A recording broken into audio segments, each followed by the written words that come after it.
Good evening. आइए आप लोग को फिर से शुभ संध्या काल। हम अपने नए कंटेंट वही अपने अभी हमने DG model BEd second semester के ईटी एजुकेशनल टेक्नोलॉजी से संबंधित कुछ वीडियोस को हमने आप यूट्यूब चैनल पर भेजा था। आज हमारा एक कंटेंट है इंटरेक्शन एनालिसिस। ये सिर्फ बीएड तक ही सीमित नहीं है, बल्कि इससे सीटेट में एक दो प्रश्न और नेट के एग्ज़ाम्स में भी यहाँ से प्रश्न आने की पूरे चांसेस रहते हैं। चांसेस क्या, आते ही हैं। तो इसलिए मैं इसको आपके सामने लेकर आई हूँ। तो आइए चलते हैं। हमारा टॉपिक है अंतःक्रिया विश्लेषण प्रणाली, जिसमें मैं आपको बताऊंगी कि ये क्या है।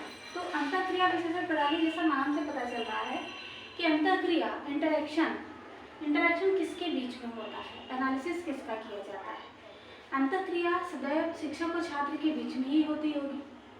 तो शिक्षक और छात्र के बीच में जो इंटरेक्शन हो रहा है, किस प्रकार से हो रहा है। जो अंतःक्रिया होती है उसका एनालिसिस किसी सिस्टम के माध्यम से करना, उसी को बोलते हैं अंतःक्रिया विश्लेषण प्रणाली। यानी अंतःक्रिया विश्लेषण प्रणाली जो है एक ऐसी वैज्ञानिक पद्धति है जिसके माध्यम से शिक्षक, क्योंकि हम जानते हैं कि शिक्षक का पूरी कक्षा पर कमांड होता है। शिक्षक अपनी कक्षा का एक कह सकते हैं नेतृत्व करता होता है। तो वो बच्चों से किस तरीके से लीडिंग करता है और छात्र किस तरीके से शिक्षक के संपर्क में रहते हैं, वो सारी प्रक्रिया किसी न किसी सिस्टम के माध्यम से होती है। तो कह सकते हैं कि अंतःक्रिया विश्लेषण प्रणाली एक ऐसी वैज्ञानिक पद्धति है, यह एक ऐसी वैज्ञानिक पद्धति है जिसके माध्यम से शिक्षक और छात्र के व्यवहारों का अंकन या मूल्यांकन किया जाता है। अब हमने बात की कि व्यवहारों का मूल्यांकन। अब व्यवहार, जब कक्षा में शिक्षक आता है तो वो किस तरीके से अपने बिहेवियर को शो करता है या प्रेजेंट करता है। तो जो क्लास में जो कम्युनिकेशन शिक्षक और छात्र के बीच में होता है वो दो ही रूपों में हो सकता है। दो रूपों में हम कह सकते हैं कि एक तो आपका शाब्दिक रूप में और दूसरा अशाब्दिक रूप में। शिक्षक और छात्र दो ही रूपों में प्रक्रिया करते हैं, या तो अपनी बातों को किसी शब्दों के माध्यम से बोलकर, लिखकर, या किसी सांकेतिक मुद्राओं और या अन्य गतिविधियों के द्वारा। यही दो प्रक्रियाएं होती हैं जिनके द्वारा शिक्षक और छात्र अपने व्यवहारों का प्रदर्शन कक्षा में करते हैं। तो इन्हीं व्यवहारों का अंकन करने की प्रक्रिया ही अंतःक्रिया विश्लेषण प्रणाली कहलाती है। अंतःक्रिया विश्लेषण प्रणाली, तो आप समझ गए होंगे कि अंतःक्रिया विश्लेषण प्रणाली क्या है। तो अंतःक्रिया विश्लेषण किसी भी व्यवहार के परिमार्जन की वह वैज्ञानिक पद्धति है जिसमें शिक्षक और छात्र के सर्वप्रथम शिक्षक के व्यवहारों का शाब्दिक और अशाब्दिक रूपों में विश्लेषण किसी अंकीय पद्धति या मूल्यांकन पद्धति के आधार पर किया जाता है। उसी को कहते हैं अंतःक्रिया विश्लेषण प्रणाली। अब इस प्रणाली के बारे में बहुत सारे लोगों ने, बहुत सारे कह सकते हैं वैज्ञानिकों ने, तकनीकी विषय विशेषज्ञों ने अपनी अपनी भूमिका प्रदर्शित की थी। लेकिन मुख्य रूप से जो मैं आपको बताऊंगी वो है फ्लैंडर की अंतःक्रिया विश्लेषण प्रणाली। मैं आपको बताऊंगी कि अंतःक्रिया विश्लेषण प्रणाली में बहुत सारे लोगों का नाम आता है। जैसे मैं आपको नाम बता देती हूँ, जैसे हैं एंडरसन ने भी इस पर काम किया, ब्रूवर महोदय ने भी काम किया, फ्रांसिस महोदय ने भी काम किया और गैलोर महोदय ने भी काम किया। फ्लैंडर महोदय ने भी इस पर काम किया। तो चूंकि बीएड के सिलेबस में भी फ्लैंडर है और हर जगह फ्लैंडर के ही इंटरेक्शन एनालिसिस को एक इम्पॉर्टेंस दी जाती है, इनकी जो विश्लेषण प्रणाली है वो काफ़ी महत्वपूर्ण है। इसीलिए हम आज पढ़ेंगे कि अंतःक्रिया विश्लेषण प्रणाली किसकी? फ्लैंडर की। फ्लैंडर की अंतःक्रिया विश्लेषण प्रणाली बहुत शॉर्ट में पढ़ेंगे, जितना आपके लिए बेनिफिशियल है, जितना एग्जाम के पॉइंट ऑफ व्यू से इम्पॉर्टेंट है। तो आइए चलते हैं फ्लैंडर की अंतःक्रिया विश्लेषण प्रणाली। आप लोग जान गए होंगे कि अंतःक्रिया विश्लेषण प्रणाली क्या है। जब शिक्षक और छात्र के बीच में शाब्दिक या वर्बल, अशाब्दिक नॉन वर्बल रूप से कक्षा में व्यावहारिक कम्युनिकेशन या व्यावहारिक संप्रेषण होता है, तो जब उन व्यावहारिक गतिविधियों का वैज्ञानिक पद्धति के आधार पर मूल्यांकन किया जाता है या अंकन किया जाता है, तो उसी को बोलते हैं अंतःक्रिया विश्लेषण प्रणाली। आइए देखते हैं। फ्लैंडर महोदय जी ने 1959 में, फ्लैंडर महोदय जी ने 1959 में, ध्यान रखिएगा इनका पूरा नाम है नेड ए फ्लैंडर। नेड ए फ्लैंडर इनका पूरा नाम है, फ्लैंडर महोदय जी का। 1959 में इन्होंने अंतःक्रिया विश्लेषण प्रणाली का शाब्दिक रूपों में क्रिएशन किया। इनका जो इंटेलेक्चुअल आविष्कार था वो शाब्दिक बिहेवियर में था। शाब्दिक बिहेवियर के रूप में, शाब्दिक व्यवहार के रूप में इन्होंने जो है इस प्रणाली को निर्मित किया। अब वो शाब्दिक व्यवहार किसका था? शिक्षक का और छात्र का, शिक्षक और छात्र दोनों का, लेकिन जिसमें शिक्षक प्रभावी था, शिक्षक का ज्यादा रूपों में और छात्र का थोड़े रूपों में। इनका मानना था कि जब शिक्षक कक्षा में जाता है तो ज्यादा से ज्यादा भूमिका शिक्षक की होती है, इसीलिए शिक्षक का व्यवहार और शिक्षक के व्यवहार का मूल्यांकन बहुत आवश्यक होता है। छात्र की कक्षा में बहुत कम ही प्रतिक्रिया होती है, इनका मानना था। इसीलिए फ्लैंडर के अंतःक्रिया विश्लेषण प्रणाली को शाब्दिक अंतःक्रिया विश्लेषण प्रणाली कहा जाता है। इन्होंने, फ्लैंडर जी ने अपनी अंतःक्रिया विश्लेषण प्रणाली में, अपनी अंतःक्रिया विश्लेषण प्रणाली को 10 रूपों में या श्रेणी में, 10 रूपों में या 10 श्रेणी में वर्गीकृत किया। फ्लैंडर जी ने अपने शाब्दिक अंतःक्रिया विश्लेषण प्रणाली को 10 वर्गों में या 10 श्रेणियों में विभाजित किया। इसीलिए इनके अंतःक्रिया विश्लेषण प्रणाली को 10 श्रेणी या 10 वर्गीकृत या 10वीं फ्लैंडर अंतःक्रिया विश्लेषण प्रणाली कहा जाता है। समझ में आ गया आप लोगों को? इन्होंने अपने अंतःक्रिया विश्लेषण प्रणाली में जो शाब्दिक व्यवहार का अवलोकन किया है शिक्षक और छात्र के, उसको 10 श्रेणियों में बांटा है। 10 श्रेणियों में, वो अलग अलग श्रेणियां हैं, हम आपको बताएंगे कि वो 10 श्रेणियां कौन कौन सी हैं। तो आइए देखते हैं। सबसे पहले आपको बता दें कि 10 श्रेणियों का जो स्वरूप था, इन्होंने एक शिक्षक और छात्र के रूप में डिवाइड किया था। अब जो स्वरूप थे वो कैसे थे? इसमें क्या किया था इन्होंने? पहले इस शाब्दिक व्यवहार को प्रत्यक्ष और अप्रत्यक्ष 2 वर्गों में विभाजित किया। प्रत्यक्ष वार्ता या प्रत्यक्ष प्रभाव बोल सकते हैं। वार्ता हम सब इसलिए कर रहे हैं या प्रभाव भी हम लिख देते हैं कि इस माध्यम से शिक्षक और छात्र की अंतःक्रिया होती है। लेकिन जो प्रत्यक्ष और अप्रत्यक्ष वार्ता थी, इसमें ज्यादा से ज्यादा यानी 10 में से ज्यादा प्रतिक्रिया शिक्षक की देखी गई।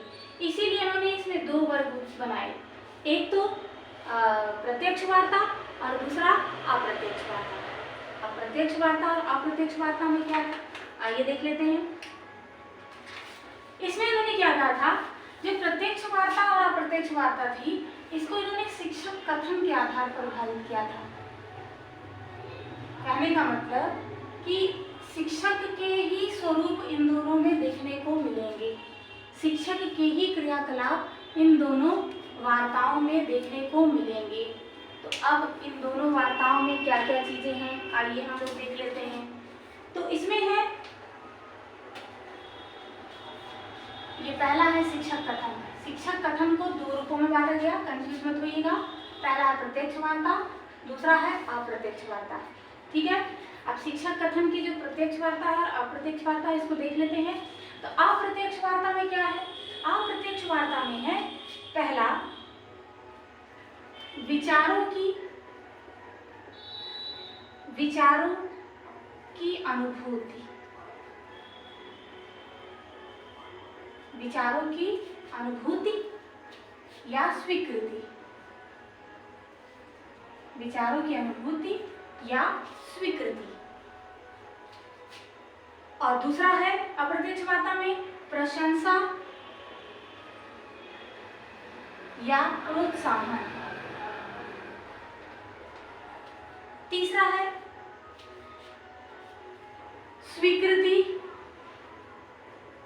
स्वीकृति या छात्रों के विचारों का प्रयोग, या छात्रों के विचारों का प्रयोग। और चौथा है प्रश्न पूछना।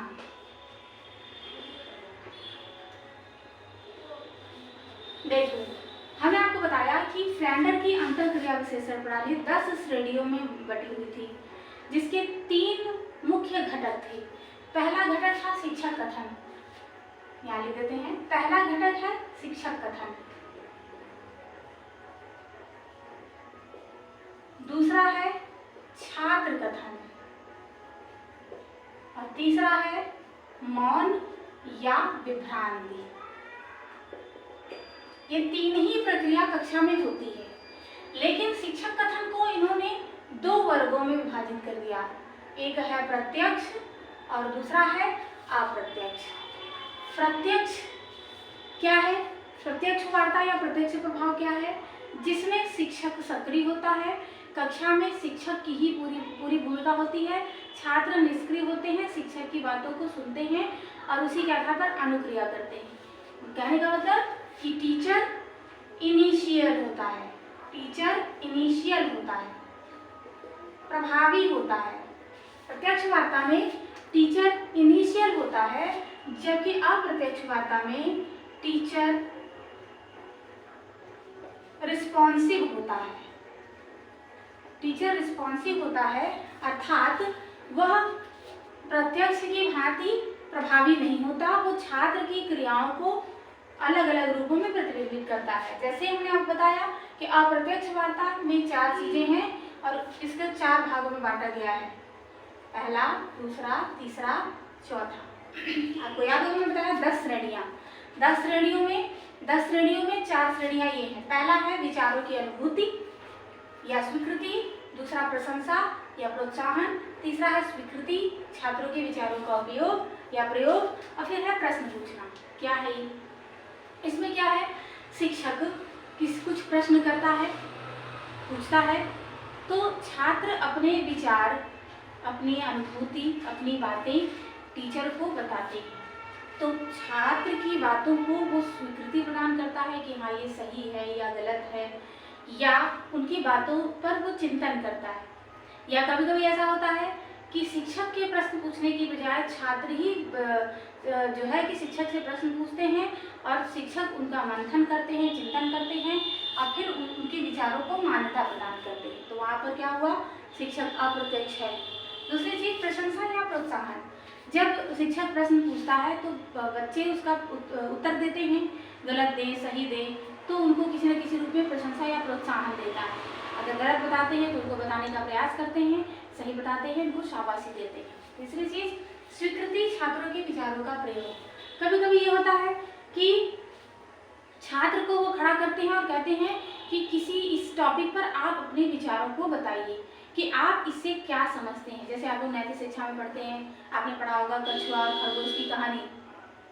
तो शिक्षक जब कछुआ खरगोश की कहानी पूछ लेता है, जब पढ़ा देता है तो पूछता है कि कछुए खरगोश की कहानी से आपको क्या शिक्षा मिली, आप इसे अपने विचारों में संक्षिप्त रूपों में बताइए। तो वहाँ पर क्या होता है? छात्र शिक्षक की बताई गई चीजों को क्या करता है? अपने विचारों में प्रयोग करने का प्रयास करता है। इसीलिए यहाँ पर टीचर रिस्पॉन्सिव होता है। किसके लिए? छात्र के लिए। टीचर ही सारे कार्य करा रहा है, लेकिन कहीं पर वो पूरी तरीके से प्रत्यक्ष है, छात्र को कुछ नहीं करना है। लेकिन अप्रत्यक्ष में टीचर और स्टूडेंट दोनों कार्य कर रहे हैं, लेकिन मुख्य रूप से कार्य कराने की जिम्मेदारी शिक्षक की होती है। फिर चौथा, प्रश्न पूछना। जाहिर सी बात है, प्रश्न शिक्षक पूछता है, छात्र उत्तर देते हैं। अगर गलत उत्तर देते हैं तो शिक्षक उनको बताता है, यदि सही उत्तर देते हैं तो उनको आगे प्रेषित करता है। तो ये क्या है? ये है अप्रत्यक्ष वार्ता। शिक्षक कथन को दो भागों में बांटा गया है। यह है अप्रत्यक्ष वार्ता, जिसके अंतर्गत 4 श्रेणियां हैं, ध्यान रखिएगा। अब इसके बाद आ गया प्रत्यक्ष वार्ता। प्रत्यक्ष वार्ता को 3 भागों में बांटा गया है। पहला है व्याख्यान देना, दूसरा है निर्देश देना। पहला है व्याख्यान देना, दूसरा है निर्देश देना और तीसरा है आलोचना या अधिकार प्रदर्शित करना।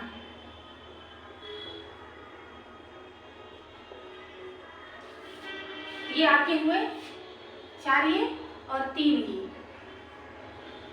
प्रत्यक्ष वार्ता में क्या है? Teacher is a dominant and student is a recessive. Teacher is a active and छात्र इनएक्टिव। छात्र टीचर की बातों को सुनता है। शिक्षक की प्रतिक्रिया छात्र के प्रति होती है, ताकि छात्र को वो जो बता रहा है, जो निर्देश देता है, छात्र को उसको पूरित करना एकदम आवश्यक है, नेसेसरी है। तो यहाँ क्या होता है, जब टीचर क्लास में आता है तो अपने किसी भी कंटेंट पर, किसी भी विषय पर व्याख्यान देता है, जैसे मैं कर रही हूँ। तो यहाँ पर टीचर क्या होता है? इनिशियल होता है, प्रभावी होता है। Teacher initiation. दूसरा निर्देश देना।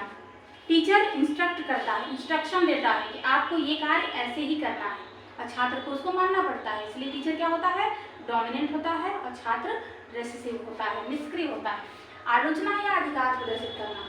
जब टीचर कुछ बता रहा होता है तो उसकी इच्छा, उसकी स्वेच्छा, उसकी अपनी जो भी उसको लगता है, क्लास में बीच में खड़ा करके बच्चों को पूछता है, डांटता है और जिस तरीके से चाहे उन पर अधिकार प्रदर्शित कर सकता है। कहने का मतलब कि वो जैसे चाहे उनको क्रिटिसाइज कर सकता है, उनकी अच्छाई बुराई सबको प्रतिबिंबित कर सकता है, और क्लास में अपनी अथॉरिटी। जैसे जानते हैं कि जब तक क्लास में शिक्षक नहीं आता था, नहीं आते, तब तक बच्चे शोर गुल उदंडता करते हैं। जैसे ही टीचर क्लास में आता है तो छात्र क्या होते हैं? शांत चित्त बैठ जाते हैं। क्यों?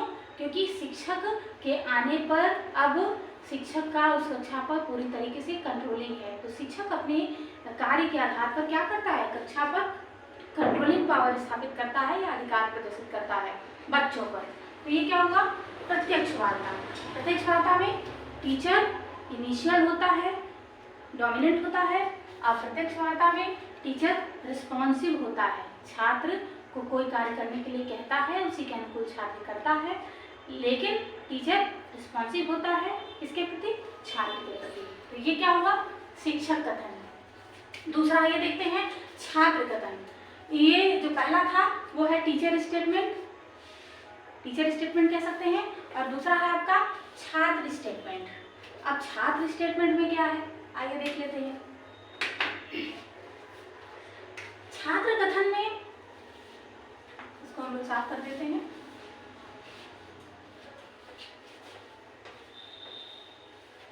सात श्रेणी हम लोगों ने देख ली।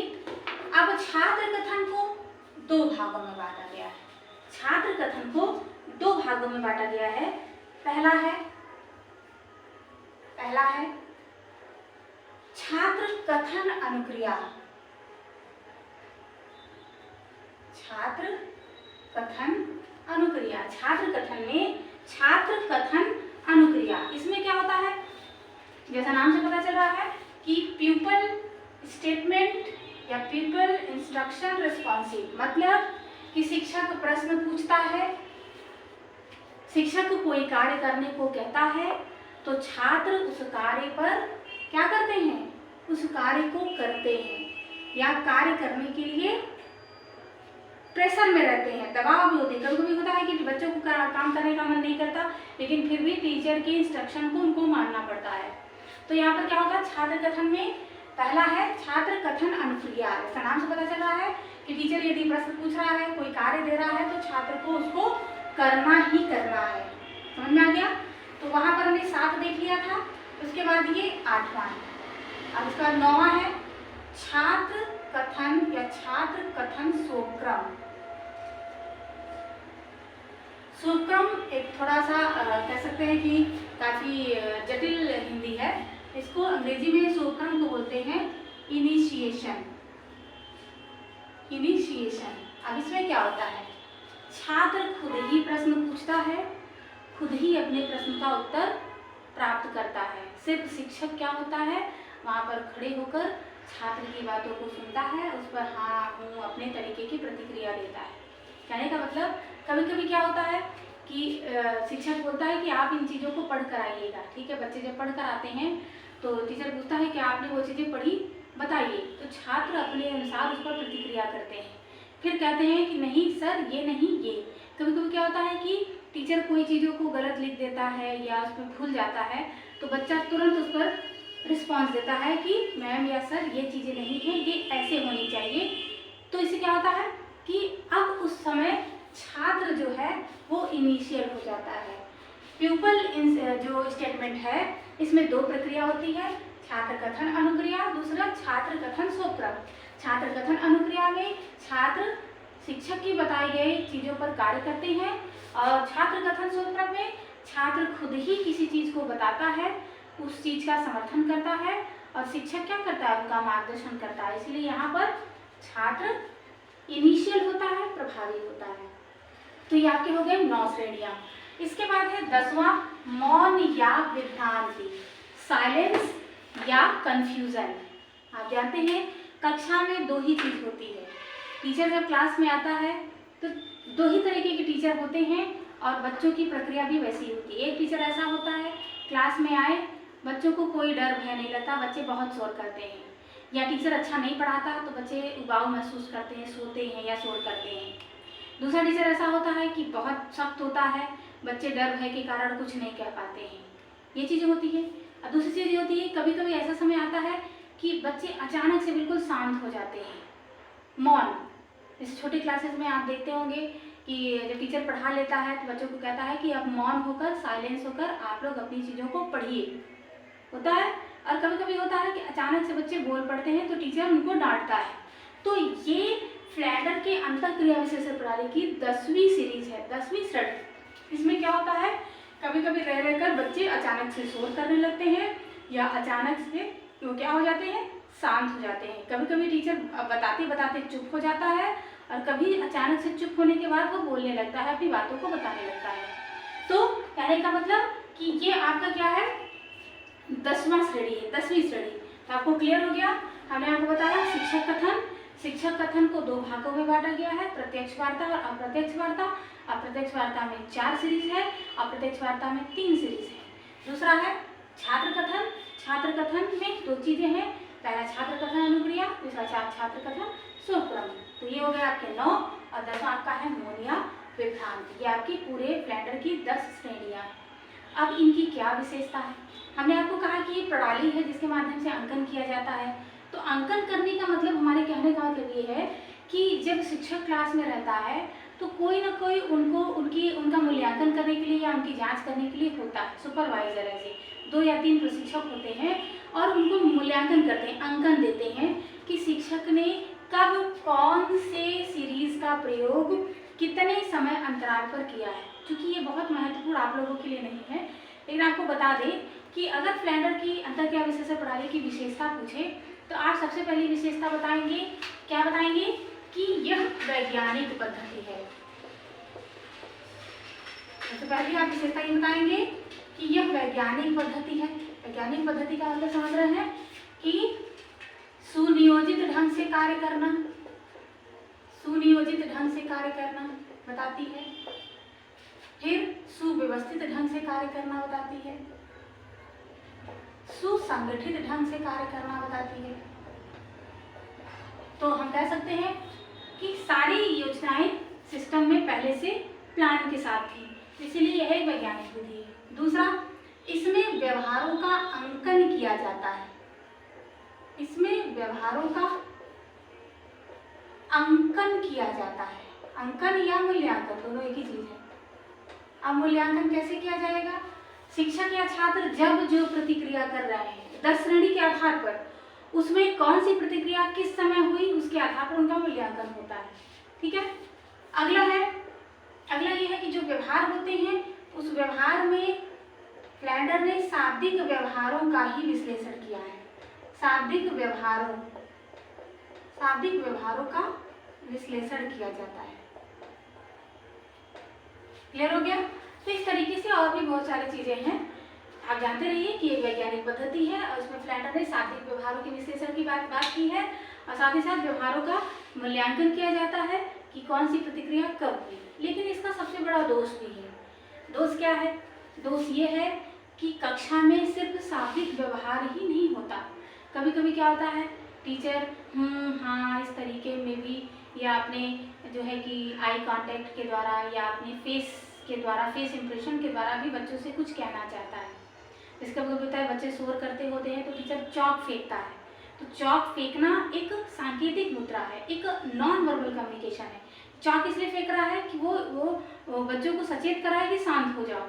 कभी कभी होता है कि टीचर आंख घूर के बच्चों को देखता है, तो घूरना मतलब क्या होता है कि बच्चे डर जाएं, शांत हो जाएं, बात न करें, इस तरीके की चीजें। तो इसीलिए कहीं ना कहीं फ्लैंडर की जो ये इंटरेक्शन एनालिसिस थियरी थी, इसमें ये दोष पाया गया कि सिर्फ शाब्दिक व्यवहार से ही क्लासरूम कम्युनिकेशन नहीं चलता, बल्कि अशाब्दिक कम्युनिकेशन से भी क्लासरूम संचालित होता है। इसलिए ये सबसे बड़ा दोष था कि शाब्दिक व्यवहार से ही कार्य नहीं होता, अशाब्दिक व्यवहार से भी कार्य होता है। और एक दोष था कि इसमें सिर्फ इन्होंने टीचर की ही वार्ता को, शिक्षक वार्ता को 7 श्रेणियों में बांट दिया और छात्र के कार्य को सिर्फ 2 श्रेणियों में बांटा, जबकि ऐसा नहीं है। आप जानते हैं कि क्लासरूम कम्युनिकेशन, आप कहते हैं कि चाइल्ड सेंटर्ड एजुकेशन है हमारे आज के समय में, बच्चों को पूरी तरीके से छूट दी गई है। तो जब पूरी प्रतिक्रिया शिक्षक ही करेगा तो छात्र क्या करेगा? इसलिए 2 मुख्य कमियां निकल कर आई कि पहला, शिक्षक को ज़्यादा प्रायोरिटी दी गई, शिक्षक के व्यवहारों का विश्लेषण ज़्यादा किया गया, और दूसरा कि इसमें शाब्दिक व्यवहार को छोड़कर अशाब्दिक व्यवहार के बारे में कुछ भी नहीं कहा गया।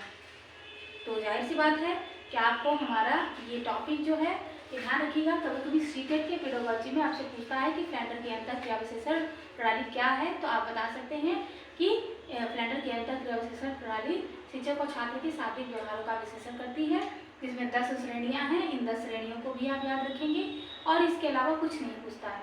नेट के एग्जाम में फर्स्ट पेपर में आपसे थोड़ा सा घुमाकर पूछता है कि शाब्दिक व्यवहारों के अवलोकन के लिए कौन सी प्रणाली को सुव्यवस्थित सुनियोजित ढंग से निर्मित किया गया है, तो आप बता सकते हैं कि फ्लैंडर की अंतःक्रिया विश्लेषण प्रणाली है, जिसको 10 श्रेणियों में बांटा गया है। 3 मुख्य घटक हैं। एक पहला घटक है शिक्षक कथन, दूसरा है छात्र कथन, तीसरा है मौन या भ्रांति। शिक्षक कथन को 2 वर्गों में बांटा गया है, प्रत्यक्ष वार्ता, अप्रत्यक्ष वार्ता। अप्रत्यक्ष वार्ता को 4 श्रेणी में बांटा गया है, प्रत्यक्ष वार्ता को 3 श्रेणियों में बांटा गया है। तो ये ओवरऑल पूरा एक कंटेंट आपका फ्लैंडर का इंटरेक्शन एनालिसिस खत्म हो गया है। और अगर आपको ये पसंद आया हो या कोई ऐसी कमियां हो, जो चीज़ें आपको न समझ में आई हों, तो आप कमेंट्स के माध्यम से बता सकते हैं। और प्लीज़ आप लोग हमारा सहयोग करिए। हम आगे फिर आपको नेक्स्ट वीडियो में कुछ नए कंटेंट के साथ लेकर हाजिर होंगे। तब तक के लिए आज के लिए गुड लक, बाय बाय।